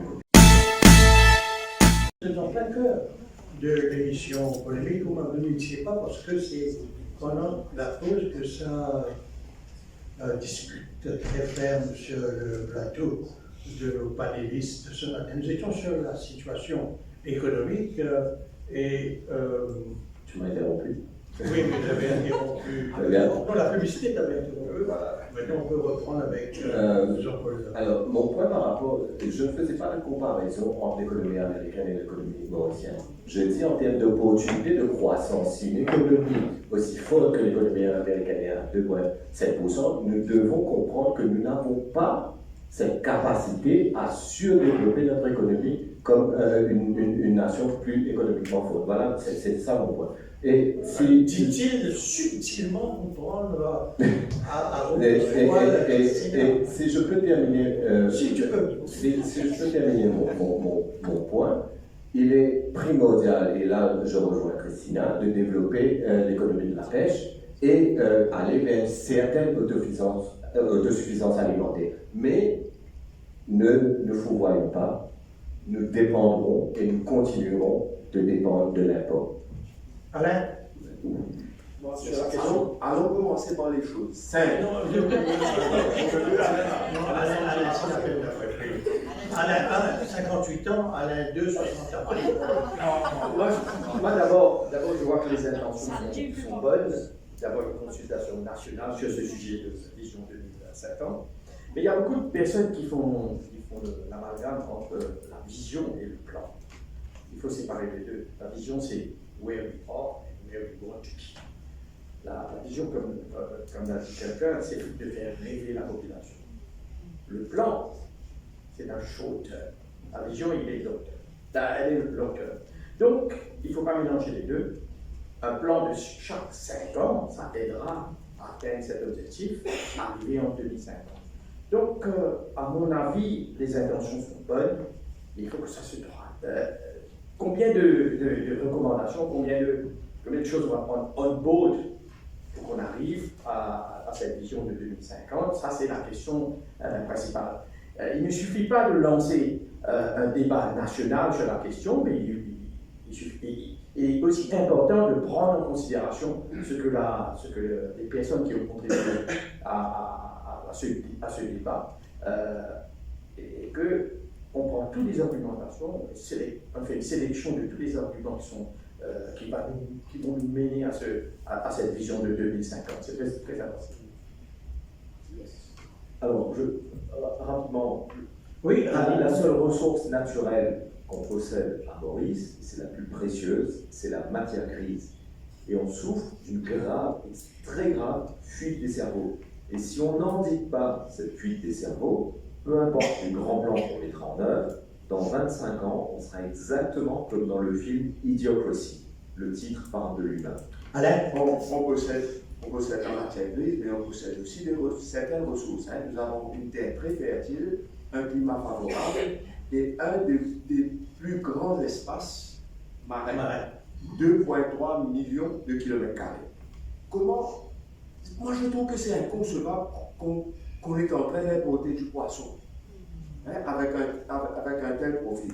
Nous avons à Maurice 500 écoles, primaires et secondaires. 500 écoles qui épongent 200 000 élèves et emploient 15 000 profs. Allez voir dans ces 500 écoles-là, s'il y a 10 écoles qui possèdent un potager, c'est beaucoup. Vous croyez que c'est normal? Si ces 500 écoles-là avaient un potager, at least they could have fed their own people there. Mais il y a quelques écoles qui ont quand même quelques. Il y a quelques-uns, mais pas toutes les une dizaine sur 500, c'est pas beaucoup. Arish? Non, moi j'avais demandé à que je passe intervenir l'ancien ministre du Plan. Il pourra nous parler un peu de ce qui était au niveau du plan pour les pays. On avait dans le passé un plan quinquennal qu'on n'a plus maintenant. Et ensuite, on avait piloté, je crois bien, le ministère du Plan même, qu'on avait attaché au ministère des Finances. Est-ce que c'était une bonne idée? Donc peut-être Jean-Claude pourra nous éclairer. Merci à Rich qui s'est substitué à moi, parce que c'était exactement pour permettre à Jean-Claude de conclure sur ce chapitre, justement, parce que il était un ministre aussi du Plan. À l'époque, on allait être tiré à plan. Voilà, pour le bon plan. Oui. Oui, non. Ce que je souhaite dire est nourri par cette expérience de ministre du Plan, mais pas seulement. J'étais aussi ministre du Tourisme à un moment, et j'étais aussi ministre de l'Industrie. Et pendant une période importante de la croissance, du développement du pays. Ce que j'ai appris va un peu à l'encontre de ce que nous venons de dire à l'instant, que nous, Mauriciens, nous avons la matière grise, nous savons ce qu'il convient de faire, etc. Mon expérience est que non. Nous avons réussi beaucoup de choses par le passé, et notamment au ministère du Plan, en important de l'expertise que nous n'avons pas. Nous sommes un petit pays et nous pensons petit. Nous avons besoin de nous ouvrir pour plusieurs raisons. D'abord au plan de la connaissance propre. Deuxièmement, comment ce pays s'est développé? En nous appuyant sur l'investissement direct étranger. Il faut aller chercher cette croissance maigre que nous avons. On pourra la doper demain que si nous réussissons à, comme on l'a fait par le passé, à attirer vers nous de l'investissement direct étranger et de la technologie que nous n'avons pas. Si nous voulons passer à cette nouvelle phase de développement, il faut aller chercher. Ce n'est pas ce que nous faisons. Nos conférences entre nous, les assises de ceci ou de cela, entre Mauriciens, on se félicite de ce que nous avons été, de ce que nous sommes, ne nous mènera pas loin. Moi, c'est pas seulement tirer un plan, on disait. À une époque où j'étais ministre de l'Industrie, je passais la moitié de mon temps en dehors de Maurice. Et on faisait pratiquement du porte-à-porte pour aller convaincre des investisseurs de venir ici. Je voyageais tellement que mes détracteurs m'appelaient Jean-Claude de l'espace. Okay. Mais c'est absolument nécessaire, indispensable, cette décision qui a été prise, qui est une décision vraiment de bloquer les ministres et de les empêcher de voyager, est contre-productif. Un petit pays comme le nôtre a besoin de s'exposer, d'être visible, d'interagir avec les investisseurs étrangers. On se pose la question de savoir pourquoi on parle d'économie bleue depuis X temps, et même d'énergie renouvelable, sans pouvoir aboutir. Mais pour faire ça, il faut des investissements considérables. L'industrie de la pêche exige des investissements que, au fait, aucun groupe mauricien ne peut faire tout seul. Il faut des partenariats, il faut aller chercher des partenaires à l'étranger. Même chose pour l'énergie renouvelable. Madagascar est en train de réussir pas mal sur les énergies renouvelables, mais en partenariat avec une compagnie hongkongaise, qui pourrait peut-être venir aussi à Maurice. Donc il faut sortir de l'espèce de chapeau compétent. Pour aboutir à ça, il faut 3 conditions. Il faut que l'État, d'abord, joue son rôle de facilitateur. Pour l'instant, c'est lui qui bloque. Le système bloque. Je connais plusieurs projets du secteur privé qui n'arrivent pas à démarrer parce qu'on est en attente d'un permis, d'une autorisation, etc. et que c'est bloqué quelque part. Très souvent, au bureau du Premier ministre d'ailleurs. Oui, il y a comme un goulot d'étranglement là-bas. On dirait que l'essentiel de l'activité du bureau du Premier ministre, c'est d'empêcher que les choses se fassent. Il y a toute une équipe qui bloque. Ensuite, ils ont mis en place maintenant, ça avait commencé sous Jablin, un système extrêmement centralisateur. À l'époque de Hollywood Jablin, Moi, j'étais ministre à l'époque d'Alibou Jacquin. Les ministres avaient une très large liberté. Et maintenant, aucun ministre ne peut prendre aucune décision sans référer au bureau du Premier ministre. Et comme le Premier ministre est le chef d'une alliance, il envoie tout ça au Conseil des ministres. Une première semaine, le Conseil des ministres étudie, dit non, c'est pas bon, il faut replier. Donc pour la moindre petite décision, y compris des décisions qui, sous la loi, le ministre est parfaitement autorisé à prendre. Les lois, plusieurs lois disent le ministre à la pointe, le ministère doit décider de ça. Il ne peut plus. Donc aujourd'hui, toute la machine est grippée à cause de ça. L'État ne joue pas parfaitement son rôle de facilitateur. Deuxièmement, ça doit reposer sur le partenariat gouvernement-secteur privé. Tout ce dont nous parlons, les nouvelles entreprises susceptibles de provoquer, de nous apporter de la croissance, ce n'est pas le gouvernement qui va créer des emplois, ce sont les entreprises. Donc l'État joue son rôle de facilitateur et permet au secteur privé, local et étranger, et les partenariats de fonctionner dans de bonnes conditions. Okay? Ces conditions ne sont pas réunies. Et quand j'ai écouté les discours sur la vision, c'est vrai, Harish a raison. Moi j'étais au ministère du Plan du Développement économique quand on avait fait le Long Term Perspective Programme. Nous étions en 91, on a fait ça à l'horizon de 2020. Okay? Mais il y avait non pas seulement un discours, il y avait une volonté, il y avait un plan d'action. Okay? Si je me fie au discours, parfait, aucun reproche à faire ni au discours de la ministre, ni au discours du Premier ministre. Sauf que je constate que dans la pratique, on fait le contraire de ce qu'on dit. Le discours nous annonce la méritocratie, la transparence, le partenariat secteur privé, on nous annonce l'ouverture, mais y compris pour l'organisation de cette conférence, je connais des gens qui auraient dû être là, qui ont une expertise dans des domaines spécifiques dont on a parlé, mais qui ont été écartés pour raisons politiques. Point à la ligne. Alors, nous avons donc un discours vertueux, on sait exactement ce qu'il conviendrait de faire, mais dans la pratique, nous sommes en train de faire le contraire.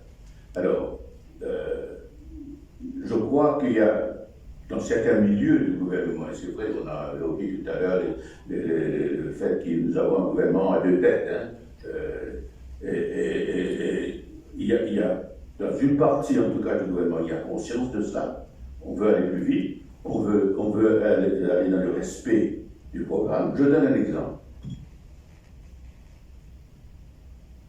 Dans le programme de l'Alliance du changement, et moi j'ai été séduit par ça, parce que si nous voulons, comme nous le disons souvent, ressembler tant soit peu à Singapour, il faut adopter les politiques adoptées par Singapour, et d'abord la recherche de l'excellence et la méritocratie.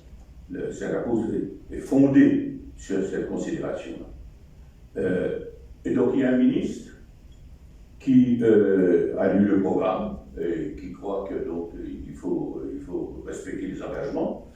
Pour recruter quelqu'un dans son ministère, décide de faire un appel de candidature internationale pour essayer de chercher la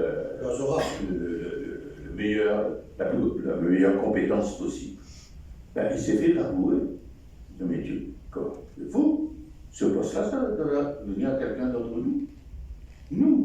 Nous bannes. En fait, sur ce plan, peu de choses ont changé. Et si nous continuons sur ce train-là, rien de ce que nous annonçons dans cette vision 2050 ne va réussir. Voilà, il est 10h45 sur les ordres de Réloine. C'est qui chante, nous n'avons pas changé depuis, là, avec sa klaxon-là. Nous n'avons pas changé, là aussi. Je n'ai pas changé. Je n'ai pas changé, oui. Pas changé, je n'ai pas changé. Je n'ai pas changé, oui. Ben, qu'est-ce qui a changé? Justement, c'est le thème qui nous intéresse. Qu'est-ce qui a changé? Qu'est-ce qui n'a pas changé. Alors, on ne va pas revenir sur les promesses faites qui n'ont pas été respectées. Peut-être que Michel pourra commencer là-dessus. Qu'est-ce qui a changé, qu'est-ce qui n'a pas changé? Voilà. Changer à quel niveau? Ben, tous les niveaux. En une année, qu'est-ce qui a changé? En une année, ben rien. Là, c'est très grave. Non, alors, je plaisante. Rien. Alors, non, Plaisante, personne n'a dit. C'est-à-dire que bon, il y a un an quand même qui est passé, on attend la suite parce que je pense qu'un an est quand même limité pour peut-être faire des analyses approfondies. Nous savons qu'il y a un déficit de 83% en activité nationale de notre PIB. Il faut qu'on donne le temps. En même temps, je dirais que quand il y a cette partie de la population et même de ceux qui critiquent qui disent qu'il y a une lenteur au niveau de la prise de décision, et là Jean-Claude vient tout à fait de confirmer un petit peu tout ça. Oui, bien sûr. C'est-à-dire que c'est la réputation du Premier ministre. Exactement. C'est-à-dire qu'il y en a un qui essaie d'aller un peu trop vite, notre vice-premier ministre, et puis nous avons le Premier ministre qui, lui, prend les choses vraiment avec un calme absolu. Même son discours lors de son intervention a transpiré un petit peu cette aisance, cette tranquillité, on y arrivera. Sauf qu'il y a une population derrière qui est vraiment, qui en attend de ce changement qui n'arrive pas. Les problèmes ne cessent de grandir, par exemple la drogue, c'est un problème récurrent qu'on en parlera tout le temps. L'incivilité, le law and order, les problèmes au niveau de tout ce qui est mis en place des dispositifs pour assurer la sécurité. Et maintenant, nous avons aussi ce problème où l'international tire la sonnette d'alarme sur nous aussi. Donc, nous avons là aussi les États-Unis qui disent que nous ne sommes pas un pays qui est tout à fait qui prône une sécurité. Voilà. Et en même temps, nous dépendons d'un tourisme qui font partie de notre économie. Donc, moi, quand je dis rien, c'est que oui, les choses sont faites, mais avec une telle lenteur qu'on n'arrive pas vraiment à discerner qu'est-ce qui est fait et quelles sont les priorités. Déjà, est-ce que cette lenteur-là ne vient pas, elle ne trouve pas son fondement dans ce qui n'est pas visible. Avant, on dit pourquoi ça va vite? Parce qu'on a donné l'augmentation. Pourquoi ça va vite? Parce que. Je pense qu'il y a une lenteur aussi, parce que, comme Jean-Claude l'a très bien dit, administrative, mais aussi au niveau de la prise des décisions. C'est-à-dire que, comme il l'a très bien dit, on va prendre une décision, ça passe au cabinet ministériel, et puis on n'est pas d'accord sur les termes, sur les machins, etc. Il faut changer, on reporte, on y va. Et en plus, il y a une guerre interne. Il y a un malaise interne qu'on est en train de voir. Parce que tout le temps, il y en a un vice-premier ministre qui est démissionné, après ça s'est calmé, et maintenant nous avons les guerres entre, par exemple, Germain et Niam. Nous avons des prises, oui, voilà, les prises de tête qu'il y a eu aussi en Navarre, etc. Voilà, donc tout ça n'aide pas à que la population voit réellement qu'il y a un changement et que les choses avancent. Peut-être qu'il y a un changement parce que ces contradictions-là montent à la surface au moins maintenant. Le premier changement, le plus visible, c'est la fin du règne de la terreur. Bon, je suis tout à fait d'accord, mais je crois que c'est un peu le ressenti. Il n'est pas interdit que vous le posiez. Bien sûr, mais le ressenti un peu au niveau global, c'est que j'ai l'impression qu'on est trop recours à ce genre de discours pour essayer de défendre ce qui n'est pas fait. Je suis tout à fait d'accord, on a connu un système, enfin une dictature presque avec l'ancien régime que nous avons, mais ça y est, ça fait 1 an qu'ils ne sont plus là. 1 an, c'est 365 jours, et je crois qu'il faut arrêter. Oui, il y a des circonstances où on peut se dire, ben oui, c'était tellement mal géré que maintenant il faut vraiment faire des efforts, mais le law and order, c'est pas une priorité, c'est pas quelque chose qu'on peut régler. Vous-même, vous avez très bien dit, on prend l'exemple du Salvador, et pourtant rien n'est fait. Merci. Alain, c'est la peine. Moi, Alain Jaloux. Je vais évoquer 2 points. Ce qui n'a pas changé, c'est dans les nominations. D'abord, Jean-Claude l'a si bien dit, il y a le clientélisme et il y a l'aspect communautaire. Deuxième chose qui n'a pas changé, ce sont des décisions brutales. Par exemple, la question de la pension, à mon avis, ça a été une décision brutale. Et qu'il n'y a pas eu de consultation avec la population, il n'y a pas eu de débat, il n'y a rien eu. Et d'ailleurs, même les gens du gouvernement ne savaient pas. Nabil Ramboulam avait présenté ça dans son budget. Et ce problème de pension n'a même pas été évoqué dans le manifeste électoral du gouvernement. Donc, sur ces 2 points, je pense que les choses sont restées les mêmes. Voilà. Jean-Paul? Alors, je je suis évidemment pas d'accord avec l'analyse de Michel. Il y a une réforme entamée par le ministre de la Justice qu'il faut saluer. C'est un changement profond pour rendre le système judiciaire mauricien plus inclusif et plus juste. Donc, il faut le saluer. Jean-Claude mentionnait les assises un peu plus tôt pour dire que c'est du blabla. Je suis encore une fois en désaccord avec cette analyse, puisque si nous, Mauriciens, nous ne faisons pas un constat de ce qui est et de ce que l'on veut, que ce soit dans le secteur de l'éducation ou dans d'autres secteurs, nous pouvons avoir cette discussion et ensuite, s'il le faut, avoir recours à l'expertise étrangère. Mais il nous faut faire un constat en interne d'abord. Et je trouve ça salutaire. Ashwin, je vais te laisser mentionner le règne de la terreur ou développer sur le règne de la terreur. Mais on a retrouvé, même si, comme tout le monde, je partage l'idée que les choses n'évoluent pas assez vite, nous avons retrouvé, le Mauricien a retrouvé ce sentiment de liberté dont on a été privé pendant des années. On y reviendra de toute manière. Alain Janot. Oui.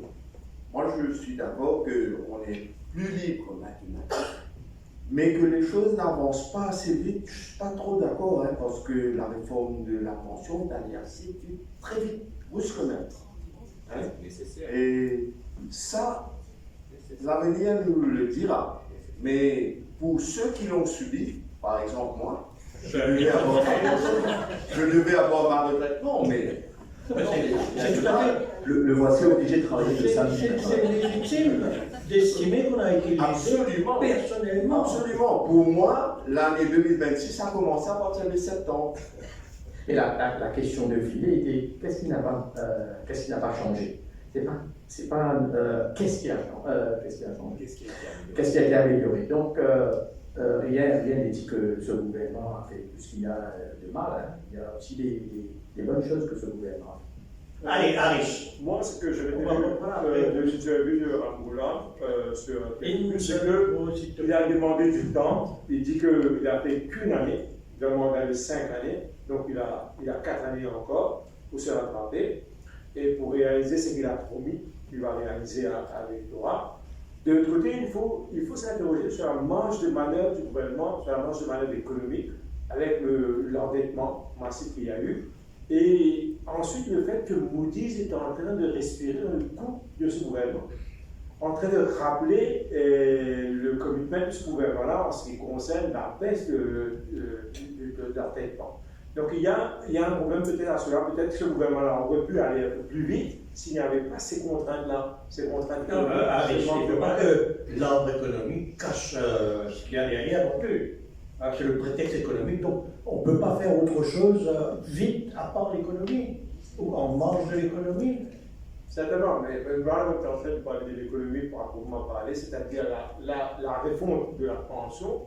Jean-Claude va peut-être seulement dire que c'était nécessaire. Absolument. C'était peut-être un mal, mais c'était un mal nécessaire. Il fallait faire ça. Donc, Jean-Claude a eu l'occasion d'expliquer à maintes reprises. Christina? Alors, je pense que cette année-ci, on a perdu beaucoup de temps à essayer de trouver un mécanisme qui marche. Quand je dis on, je parle du gouvernement. Et ce qui donne le sentiment que les choses n'avancent pas suffisamment vite. Parce qu'on navigue sur les problèmes sociétaux, problèmes économiques, problèmes d'entente au sein de l'Alliance, ça fait beaucoup. Donc ce qu'il nous faut là, c'est une stabilité et vraiment un cap clair par rapport à qu'est-ce qui va être fait. Donc je reviens à ces actions concrètes qui sont nécessaires. Et je suis désolée, mais on dit il reste 4 ans. Quand on vote pour un gouvernement, on vote pour de l'action sur 5 ans. Et donc là, il est temps maintenant de passer la seconde et de faire que concrètement, on entre dans l'implémentation. Est-ce que je peux dire un mot sur la pension? Un mot. Tu es foutu, il est 10h55. MAUX. D'accord, le gouvernement a très mal communiqué sur cette sur décision. sa décision, qui est venue de manière rapide. Mais il a parfaitement raison de faire ce qui a été fait. Il nous suffit de nous rappeler à quelles conditions la pension à 60 ans avait été instituée. La pension, hein, parce que l'âge de la retraite, c'est 65 ans. Hein, contrairement à ce qu'on dit, l'âge de la retraite n'est pas 60. Mais la pension est payée à partir de 60 ans, c'était déjà une anomalie. Maintenant, dans les années 60, quand ça a été institué, la situation dans le pays était totalement différente.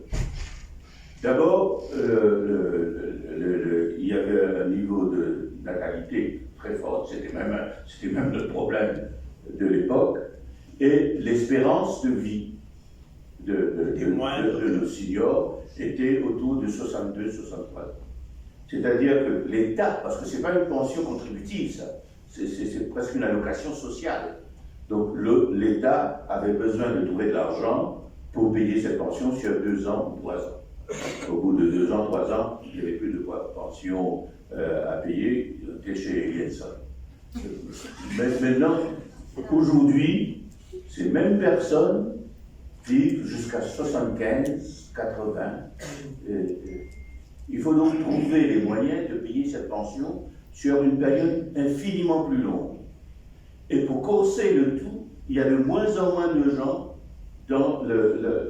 en activité. Et dont la moitié s'expatrie. La moitié, c'est peut-être pas tout à fait les chiffres, mais voilà la situation de crise dans laquelle nous sommes. Si rien n'est fait, ce qui se passera, c'est que personne n'aura de pension dans quelques années. C'est aussi simple que ça. Et ce qu'on a fait ces derniers temps, on a puisé dans la cagnotte que nous avions constituée pour nos enfants et nos petits-enfants pour offrir à nos vieux au détriment des générations à venir. Il fallait absolument corriger ça. Maintenant, sur la manière, on peut discuter, est-ce que c'est comme ça qu'il aurait fallu faire, mais qu'il fallait le faire n'est pas contestable. Voilà, nous sommes arrivés à la fin de cet autre chapitre. Il est presque 10h59. J'arrête de murmurer sur le plateau. Nous sommes ensemble jusqu'à 11h30 et ça va passer très très vite parce que nous avons abordé un thème qui fait polémique manifestement compte tenu des avis différents qui se sont exprimés sur le plateau depuis 10h30. Qu'est-ce qui a changé? Qu'est-ce qui n'a pas changé? Qu'est-ce qui doit être modifié? Est-ce que le gouvernement peut s'appuyer sur la Libye d'une année? C'est peu, nous avons là encore 4 années à tenir. Voilà pour l'essentiel. S'appuyer sur la Libye, c'est l'habitude de Sarkozy. Oui, c'est vrai.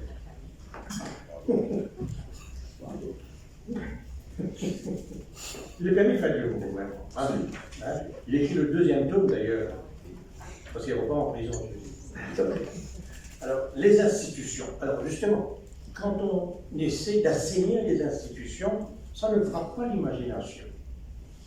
Comme, disons, des mesures concrètes qu'on peut prendre. Donc, les institutions posent problème. Gangrénées, comme on l'a vu pendant ces 10 dernières années, et un peu plus pendant ces 5 dernières années, que ce soit au niveau de la police, que ce soit au niveau du judiciaire. On a vu quelqu'un du parquet travaillant sur des dossiers alors qu'il devait être candidat aux élections. C'est impensable. Alors, mais ce n'est pas le pire. Ce n'est pas le pire. Ça, c'est une gaffe visible. Et je dirais surtout une gaffe qui démontrait l'absence d'intelligence de la personne concernée. Mais le plus grave, c'est l'intelligence machiavélique de ceux de l'intérieur des institutions travailler contre la démocratie, à commencer par ceux qui avaient monté toute une cabale pour essayer de faire en sorte que le commissaire de police de l'époque, dont je n'ai plus besoin de rappeler les grands mérites, entre le gel et les insultes contre la communauté chrétienne, faire en sorte que cet ancien commissaire de police s'attaque à un des piliers du fonctionnement judiciaire à Maurice, c'est-à-dire le DPP. comment on peut, nous, avoir payé des deniers publics, des avocats du public, qui sont allés argumenter contre des dispositions claires de la Constitution qui octroient la primauté au Director Public Alors, Prosecutor. je comprends bien. Une de vos préoccupations, justement, c'est l'indépendance du judiciaire et l'intégrité L'indépendance du et DPP. l'intégrité. Allez-y. Lorsqu'une Je sais institution, que c'est votre dada. lorsqu'une institution est fragilisée, bien sûr, tout de suite, on en voit les conséquences. On voit la dégradation de la situation des prisons, on voit la dégradation de la situation sécuritaire à Maurice, etc. Mais quand ces institutions s'améliorent, elles s'améliorent dans le silence et la discrétion. Et fort heureusement, c'est ce à quoi on a réellement assisté à Maurice cette année. On a assisté à un renforcement et à une reconsolidation des pouvoirs du DPP, du Director of Public Prosecutions. Et notre attorney général a fait un travail salutaire, puisqu'il a dissipé tout doute, toute ambiguïté qui aurait pu exister quant à l'étendue des pouvoirs du DPP, non seulement vis-à-vis de la police, mais également vis-à-vis de la FCC. N'oublions pas que la même équipe d'avocats du public qui était à la solde de l'ancienne cuisine avait non seulement essayé de fragiliser le DPP vis-à-vis de la police, mais également vis-à-vis de la FCC, qui était devenue une espèce d'institution tentaculaire auparavant. Donc aujourd'hui, on assiste à une délimitation claire des pouvoirs des uns et des autres. On a un individu qui a la liberté non seulement d'exercer son métier, Et qui a découvert les vertus de la communication. qui a découvert les vertus de la communication, mais ça c'est pas nouveau. Déjà, on avait régulièrement sous Adjikoulaï, Oui, mais pas de celui-ci. Les newsletters. Lui, il était sous menace. tout à fait, il était sous menace constante. D'ailleurs, il y a des instructions claires pour le harceler de semaine en semaine. Donc, le DPP actuel a même la liberté de manœuvre suffisante pour commander un rapport afin d'évaluer les réformes à apporter à sa propre Ce qui institution. est tout à fait inédit. Ce qui est tout à fait inédit, qui est tout à fait louable. En revanche, dans ce rapport, il y a quand même un petit acte manqué. N'oublions pas qu'on est un État à la fois de droit anglais et de droit français. Et là, on a raté l'occasion de faire entrer dans notre système le juge d'instruction. Voilà. Cela étant, Pourquoi une frilosité par rapport au juge d'instruction? Alors que dans les pays, en France, c'est comme ça que ça fonctionne. En Allemagne, non, je ne sais pas si en Allemagne ça fonctionne, mais en Espagne, ça fonctionne de cette manière-là aussi. J'ai appris ça sur Netflix. Hein, tout à fait. Selon moi, l'explication est à la fois simple et complexe. Elle est simple dans la mesure où la plupart des membres de notre magistrature, de notre judiciaire, ont été formés dans des universités britanniques, n'ont pas été suffisamment exposés au système français et à ses vertus. Il a ses faiblesses, mais il a également ses vertus. Mais fort heureusement, nous n'avons pas non plus adopté des extrêmes issus du droit anglais, comme à Hong Kong ou au Royaume-Uni, où le DPP est en fait soumis hiérarchiquement à l'attorney général, qui est lui-même un nominé politique. Donc, fort heureusement, nous n'avons pas ça.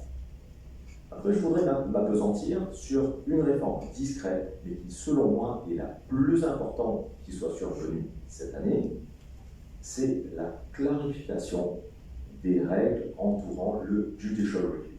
Judicial Review, c'est le recours contre l'excès de pouvoir administratif. C'est-à-dire que quand vous avez une administration qui a pris une décision qui est arbitraire, qui dépasse ses pouvoirs ultra vires ou qui est illégale, eh bien, auparavant, on s'appuyait tout simplement sur des principes issus d'une jurisprudence anglaise, Wallesbury, pour contester cette décision, et c'était un processus extrêmement long, parce qu'il fallait d'abord commencer par demander la permission de contester la décision. Et si cette permission était accordée en justice, là, vous pouviez réellement la contester. Dorénavant, c'est beaucoup plus clair, c'est beaucoup plus rapide. La demande de permission vaut contestation de la décision de l'autorité administrative. C'est important à plusieurs niveaux. On l'a évoqué un petit peu plus tôt. Un des principaux problèmes de ce pays, ce sont les blocages administratifs. Donc, premièrement, il faut se prévaloir de cette nouvelle loi pour lutter contre ces blocages administratifs. Deuxièmement, c'est extrêmement important pour les fonctionnaires. Comment fonctionne la corruption dans ce pays? Vous êtes fonctionnaire, on vous ordonne de commettre un acte illégal, on vous ordonne de refuser sans fondement un permis, on vous ordonne illégalement d'octroyer un permis, d'octroyer un bail, d'octroyer un avantage à quelqu'un qui ne le mérite pas, Et si vous n'obtempérez pas, on menace de vous transférer à Agalega, à Rodrigue ou ailleurs. Et bien dorénavant, si votre supérieur vous menace de ce type de sanctions arbitraires, illicites, totalement déraisonnables, et bien vous pouvez contester cela facilement. Et s'il y a suffisamment de contestation, ça mettra fin nécessairement à ce système pourri qui impose aux fonctionnaires d'agir en dehors des clous. Il existe un exemple très concret de rébellion de fonctionnaires. C'est au Brésil. Jair Bolsonaro avait voulu, bien qu'il ait perdu les élections, il avait voulu se maintenir au pouvoir. Et pour ça, il avait besoin que les généraux, les chefs de la marine, etc., lui obéissent. Ils ont refusé. Et parce qu'ils ont refusé, il s'est retrouvé tout seul. Là, c'est pareil chez nous. Tant que les fonctionnaires vont continuer à exécuter les ordres illégaux, nos problèmes ne seront pas réglés. Et aujourd'hui, avec la réforme du Judicial Review, ils ont les moyens de se révolter. Voilà, je n'ai pas changé. Quelqu'un m'envoie un SMS, c'est Julio Iglesias, c'est Salut de Paris, où je vous écoute, illustration d'une fuite de cerveau. Ouais, il se traite d'en avoir un. C'est votre ami Jean-Luc Moussami qui nous écoute. C'est pas plutôt une fuite dans le cerveau? Jean-Luc, on va. Tu le vois sur le plateau, c'est joué, il va te régler tout ça. En moins de deux, on lui dit notre bonjour, parce que Jean-Luc, habituellement, se retrouve parmi nous aussi. Bon, je vois une très brillante exposé de la part de notre ami Ashwin. Nous avons abordé maintenant d'autres sujets de société qui est intéressant. C'est le nombre d'accidents et de suicides par la même occasion. Et ça, c'est un véritable enjeu de société qui devrait interpeller les sociologues, les anthropologues, les sémiologues et aussi, accessoirement, le gouvernement. Alain? Absolument. Lorsqu'on parle d'un accident de la route, il faut savoir à quoi on est en train de se référer. Techniquement, les accidents de la route, on les mesure de plusieurs façons. Et là, nous sommes arrivés à 118, je crois, ou 116, 117, un truc comme ça. Le chiffre exact, je ne l'ai pas, mais environ 118, comme vous le dites. Et nous sommes à peu près, et justement, c'est de ça que je voulais parler, nous avons tendance à mesurer les accidents par le nombre de morts qu'il y a tous les ans. Donc, ce n'est pas ça du tout. Il faut mesurer les accidents, par exemple, combien de fatalités par 1000 véhicules, combien de fatalités par 100 000 habitants, combien de fatalités par 100 victimes. Il y a plusieurs indications qui vous donnent un roadmap, qui vous donne une carte des accidents de la route. Et là, curieusement, ironiquement, toutes les indications sont à la baisse, sauf le Fatality Index. Et le Fatality Index, c'est le nombre de morts par 100 victimes. Parce qu'un mort est une victime et un blessé aussi est une victime. Le nombre de morts par 100 victimes ne cesse d'augmenter. Et là, si vous comparez pour les 4 dernières années aux 4 années précédentes, ça a augmenté par 11%. Qu'est-ce que cette donnée-là vient vous démontrer? C'est la violence avec laquelle les collisions se produisent. Donc, cela vient vous démontrer les libertés que les chauffeurs prennent par rapport aux limitations de vitesse. Et ça, c'est très, très grave. C'est très grave. Ça vous démontre aussi un certain manque de civisme sur la route, un certain manque d'adhésion au code de la route, et vraiment un manque de respect et pour la route et pour l'être humain qui partage la route avec vous. Autre donnée par rapport au hit and run. Le nombre de hit and run dans les 4 premières années de ce siècle-là était environ de 350. De ce nombre de hit and run-là, il y avait 40 hit and run qui concernaient véhicules et piétons. Le nombre de hit and run pour les 4 dernières années, suivez-moi, pour les 4 dernières années, a baissé. C'est de 240. Par contre, le nombre de hit and run qui concerne véhicules et piétons, c'est 50% de ces 240 là, ça a augmenté par 138% quand vous comparez les 4 dernières années aux 4 premières années du siècle. Qu'est-ce que ça vous démontre? Ça vous démontre vraiment, chagrinant de le dire, c'est la négligence. La négligence, c'est quoi? C'est le manque de lien. C'est le manque de lien entre les gens. Et ça, c'est très très grave. Et une des femmes me dire que je suis en train de prêcher, je me réfère à la dernière déclaration du Père Roubi que nous avons besoin d'un réarmement moral. Un réarmement moral, qu'est-ce que ça vous dit? Ça vous dit qu'à un certain moment, il y a eu un désarmement moral. Et c'est à nous d'aller chercher où nous avons fauté, où nous avons désarmé. Merci Alain. Je croyais qu'Alain aurait eu l'élégance quand même de citer Monseigneur Ernest au lieu de couper. Non, mais ils sont dans le même sérail. Dans le même sérail. Et d'ailleurs, Monseigneur Ernest avait fait à l'époque un wake-up call, le Call of the Clarion, à laquelle j'ai eu l'honneur de participer, il m'avait invité. Et c'était parmi les premières fois où vous avez évoqué quand même ce besoin de revoir notre façon de fonctionner. Ben voilà, heureusement j'ai fait cette remarque qui a permis, cher Yann Ernest, de vous rendre hommage. Christina? Je voulais dire, la morale, oui, bien sûr, mais plus tard à terre, on aura, à partir de janvier, la réintroduction du permis à point. Et donc, avec comme ambition de venir justement tendre la main plutôt, aux conducteurs qui n'arrivent pas à être selon les normes sur nos routes. Donc après, à voir, est-ce que le permis à point va avoir un impact positif? Dans le passé, oui. Quand le permis à point a été introduit, on avait vu une amélioration de la situation. Et donc là, voilà, ça revient en janvier, donc on s'attend quand même à ce qu'il y ait moins de violence sur nos routes.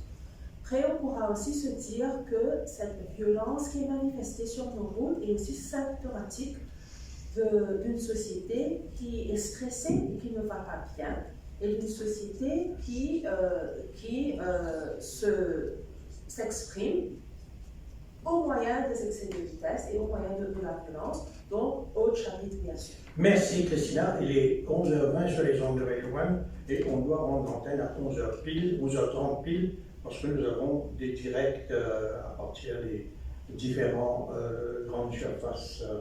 Alors, Michel, sur suicide et accident de la route, chacun va résumer ça assez rapidement. Moi, je rejoins Christina dans le sens que nous avons une société qui va quand même assez mal, une jeunesse surtout qui est très perdue, je veux le dire comme ça, toujours liée au même fléau, la surconsommation, la drogue, les réseaux sociaux, etc., qui n'aident pas cette société qui est en déclin, je trouve, et qu'il faut vraiment tirer la sonnette d'alarme. Et Sina l'a dit si bien, c'est là où ça se reflète, c'est sur le comportement de nos citoyens.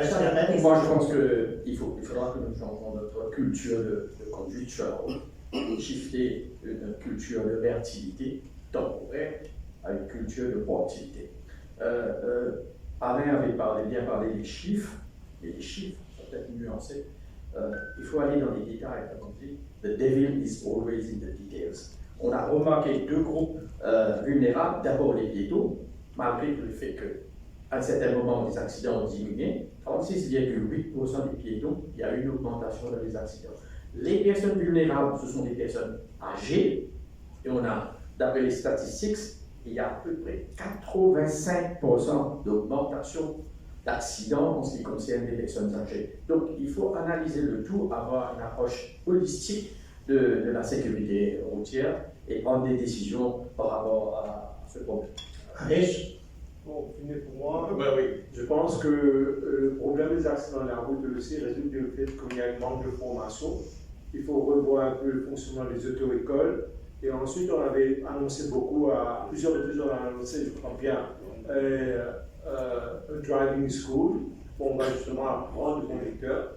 Et donc, moi, je pense qu'il faudrait revenir avec ça, ce plan-là. Et donc, ce nombre d'accidents peut-être éviter s'il y a une formation préalable. Allez, il est 11h22, je suis vraiment désolé de vous bousculer, mais on laisse à Jean-Claude 1 minute, 2 minutes même, pour parler d'un sujet que nous devions aborder, c'est la réforme électorale. Mais on n'aura pas le temps de voir du sang avant Jean-Claude. Qu'est-ce que je vais faire en 2 minutes? Dire l'essentiel. Alors, peut-être, oui, l'essentiel, c'est de vous dire que moi, je ne crois pas du tout à l'exercice qui est en train d'être fait d'une grande consultation nationale pour demander au public de nous dire ce qu'il convient de faire. Nous savons ce qu'il convient de faire. Depuis 50 ans, il y a eu une demi-douzaine de rapports, depuis Trustin-Yves, rapport Panuel, rapport SAC, rapport Colenda-Bellou, rapport Citanen, qui ont étudié ce qu'il convient de faire, avec 2 ou 3 objectifs principaux. Premier, c'est de corriger la disproportion qu'il y a à chaque élection entre le suffrage et le nombre d'élus au Parlement. Le système est injuste et le Parlement ne reflète pas l'expression du vote populaire. Et on a vu ça à plusieurs reprises, les 60-0, les 57-3, etc. À chaque fois, le deuxième parti n'est pas suffisamment représenté. Même dans l'actuel gouvernement, l'opposition MSM a fait quand même à peu près 23% des voix. C'est pratiquement un quart des suffrages. Mais il est représenté par un membre au Parlement. Le système est injuste. Deuxième objectif de tout système électoral, c'est, dans une société pluriethnique comme la nôtre, c'est d'avoir un équilibre entre les différentes composantes de la société. Ça ne passe pas nécessairement par le best-loser system, parce que contrairement à ce qu'on dit, les représentants des différentes communautés qui sont déjà au Parlement, en nombre important dans certains cas, sont des gens qui ont été élus, pas nommés par le best-loser system. C'est des gens élus en bonne et due forme. Ils n'ont pas eu besoin de la béquille du best-loser system pour se faire élire. Si j'étais à la place du gouvernement, compte tenu de tous les rapports qui existent déjà, et compte tenu des objectifs sur lesquels il y a un consensus dans le pays, j'aurais réuni plutôt qu'une grande consultation qui va perdre du temps, perdre de l'argent, des ressources, de l'énergie. C'est un comité de sages qui aurait pu prendre tous ces rapports et essayer de trouver la formule susceptible de répondre à ces trois questions. Alors, en 30 secondes, il faut voir l'aspect strictement politique et tactique de cette décision, c'est de calmer le MMM, ou calmer Paul Béranger pendant plusieurs années. Oui, sûrement. Alors, d'ailleurs, moi j'ai fait une proposition, qui est à l'inverse de ce que je viens de dire. Si j'étais à la place de Ramboula et que je voulais absolument garder Béranger le plus longtemps possible, je ne fais pas la réforme tout de suite. Je renvoie ça, Béranger restera jusqu'au moment où il y aura la réforme. Donc, ensuite, je crois que c'est Arish qui a dit ça tout à l'heure, je ne crois pas du tout, moi, qu'il y aura un consensus entre ces deux partis. Je ne crois pas que finalement, nous aurons la représentation proportionnelle. Pourtant, une dose de représentation proportionnelle est absolument indispensable si nous voulons avoir un Parlement plus équilibré et qui reflète plus justement l'expression du vote populaire. Merci Jean-Claude pour ce mot de la fin. Nous sommes arrivés donc à la fin de cette édition de Polémique en direct du Sirius, la salle au premier étage de l'hôtel Laverne, exceptionnellement pour marquer la fin de cette émission. Nous allons reprendre vraisemblablement à la rentrée dans la deuxième quinzaine du mois de janvier.